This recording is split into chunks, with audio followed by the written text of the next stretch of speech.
जय जीन माता। आस्था, चमत्कार और त्याग की अनूठी कथा। राजस्थान, जो अपनी परंपराओं, संस्कृति और भव्य मंदिरों के लिए प्रसिद्ध है, देवी देवताओं की अद्भुत कथाओं से भरा हुआ है। यहाँ हर मंदिर के साथ कोई न कोई चमत्कारिक और प्रेरणादायक कहानी जुड़ी होती है। ऐसी ही एक कहानी है जीन माता की, जिन्हें राजस्थान में मधुमक्खियों की देवी के रूप में भी पूजा जाता है। उनका मंदिर सीकर जिले के दांतारामगढ़ तहसील के गांव रलावता में स्थित है, जो अरावली पहाड़ियों के बीच भक्तों की श्रद्धा का केंद्र बना हुआ है। जीन माता की यह कहानी त्याग, आस्था और शक्ति का प्रतीक है और साथ ही यह एक प्रेरणा भी देती है कि सच्चाई और तपस्या से हर कठिनाई को पार किया जा सकता है।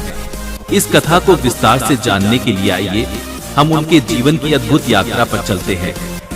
जीन माता की कहानी राजस्थान के चूरू जिले के एक छोटे से गांव भांगू से शुरू होती है। यह गांव चूरू जिला मुख्यालय से लगभग 19 किलोमीटर दूर है। यहाँ एक राजपूत परिवार में एक बालिका का जन्म हुआ, जिसका नाम रखा गया जीन। जीन बचपन से ही एक सौम्य और धर्मपरायण बालिका थी। उनके 2 भाई थे, हर्ष और हरकरण। इनमें से हर्ष से उनका विशेष लगाव था। भाई बहन के इस गहरे प्रेम ने पूरे गांव में उनकी मिसाल बना दी थी। जीन और हर्ष का यह रिश्ता न केवल स्नेह का प्रतीक था, बल्कि यह दर्शाता था कि प्रेम और विश्वास से बड़ा कोई संबंध नहीं होता। समय के साथ हर्ष का विवाह हुआ और घर में नई जिम्मेदारी के रूप में भाभी का आगमन हुआ। लेकिन हर्ष की पत्नी जीन की भाभी को यह स्वीकार नहीं था कि उसके पति का ध्यान उसकी बजाय अपनी बहन पर अधिक हो। भाभी के मन में धीरे धीरे ईर्ष्या पनपने लगी। वो चाहती थी कि हर्ष का सारा ध्यान केवल उसी पर केंद्रित हो। एक दिन भाभी ने इस भाई बहन के अटूट रिश्ते को तोड़ने के लिए एक योजना बनाई। उसने जीन के सामने एक शर्त रखी, जो आगे चलकर उनके जीवन को बदलने वाली थी। भाभी ने शर्त रखी कि अगले दिन वे दोनों सरोवर से पानी का मटका भरकर लाएंगी। जब वे घर पहुंचेंगी तो हर्ष पहले जिसका मटका उतारेगा वही साबित करेगी कि वह हर्ष के लिए अधिक प्रिय है। जो हार जाएगी उसे घर छोड़कर हमेशा के लिए जाना होगा। रात में भाभी ने हर्ष से झूठी कहानी कहकर पहले अपना मटका उतारने के लिए मना लिया। दूसरी ओर जीन अपने भाई के स्नेह और विश्वास पर पूरी तरह निश्चिंत थी। वह यह मान बैठी थी कि हर्ष से पहले उसका मटका उतारेगा। अगली सुबह नंद भाभी सरोवर से पानी भरकर लौट आई। जब वे घर पहुंची तो हर्ष ने भाभी का मटका पहले उतार दिया। यह देखकर जीन का दिल टूट गया। उसे महसूस हुआ कि वह शर्त हार चुकी है। भाभी से हारने और अपने आत्मसम्मान को ठेस पहुंचने के कारण जीन ने घांघू छोड़ने का फैसला किया। वह अपने प्रिय गांव और परिवार से विदा लेकर सीकर जिले की ओर चल पड़ी। उनकी इस यात्रा में उनका आत्मसम्मान और भाई के प्रति प्रेम दोनों साथ थे। हालांकि उनके पीछे पीछे उनका भाई हर्ष भी उन्हें मनाने के लिए निकल पड़ा।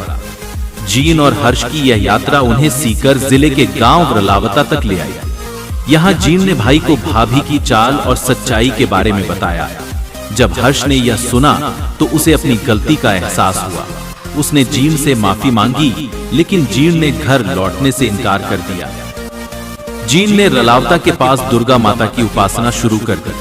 अपने संकल्प और तपस्या से उन्होंने देवी दुर्गा को प्रसन्न कर लिया।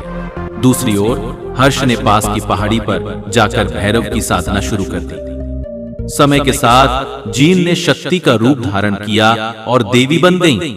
हर्ष ने भी तप और भक्ति के बल पर सिद्धि प्राप्त की। दोनों के तप ने उनके स्थानों को तीर्थ स्थल बना दिया। आज जीन माता को शक्ति की देवी और हर्ष को भैरव के रूप में पूजा जाता है। जीन माता के चमत्कारों की कहानियां यहाँ खत्म नहीं होती। उनके मंदिर को लेकर एक प्रसिद्ध घटना मुगल सम्राट औरंगजेब की सेना से जुड़ी है। कहते हैं कि जब औरंगजेब ने हिंदुओं के मंदिरों को तोड़ने का अभियान चलाया, तब उनकी सेना जीन माता के मंदिर पहुंची। सैनिकों ने मंदिर को तोड़ने का प्रयास किया, लेकिन तभी जीन माता ने अपना चमत्कार दिखाया। उन्होंने सैनिकों पर मधुमक्खियों की एक विशाल सेना भेज दी। मधुमक्खियों के प्रचंड आक्रमण से मुगल सेना को भागना पड़ा। इस घटना के बाद औरंगजेब को एहसास हुआ कि जीन माता कोई साधारण देवी नहीं है। उसने उनसे माफी मांगी और हर महीने उनके मंदिर में 1.25 मण तेल भेजने का वचन दिया। जीन माता का मंदिर आज भी लाखों श्रद्धालुओं की आस्था का केंद्र है। हर साल चैत्र और अश्विन नवरात्रि के दौरान यहाँ विशाल मेले का आयोजन होता है। इस दौरान श्रद्धालु माता के दर्शन के लिए दूर दूर से आते हैं। उनकी महिमा का उल्लेख जीन चालीसा में भी किया गया है। इस चालीसा में उनके जीवन, तपस्या और चमत्कारों का वर्णन मिलता है। कहानी का संदेश। जीन माता की कहानी केवल चमत्कारों तक सीमित नहीं है।